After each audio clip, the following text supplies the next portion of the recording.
most eye-opening in your foray into politics? Oh, that's an interesting question. I think about this a lot.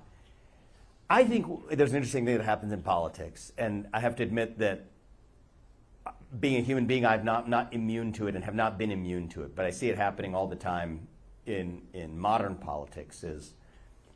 It's like social media reprograms the brain of our actual elected leaders in class. And what's interesting is that there's a big divide between the actual electorate and the appearance of the electorate on social media.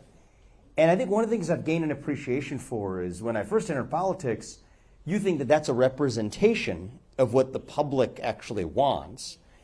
And I think that's what most politicians believe too. And you're seeing constant reinforcement that you get. We're all human beings, right? So it sort of has a psychological impact that you think you're actually hearing the feedback of the people, when the more I've spent time in rooms, even rooms like this, where there's no algorithms in the air between us, but it's just sort of human beings talking to each other, novel idea, versus on the hellish underbellies of modern social media. Those are two very different worlds. And one of the things I've learned is, and I think it's a real opportunity, if I was giving advice to the next generation of the first-time political entrant like me who's 34, 35 years old, it would just be to say that's actually a great opportunity for you, because the rest of your competition behaves as though that's the real world when it's not. And so if you're able to actually listen to real people rather than the internet people, that is a real opportunity to distinguish yourself and make a big difference. And I think that's, by the way, Nancy, about equally true in both major parties.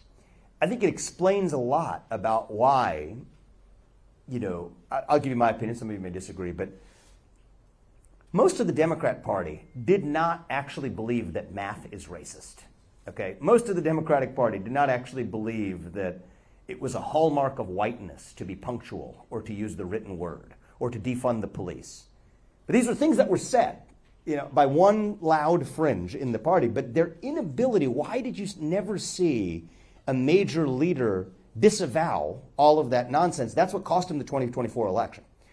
And I think social media is a big part of it. And to call it like I see it fairly, I think there's a mirror image of that potentially emerging as a risk. I call it Twitter prison.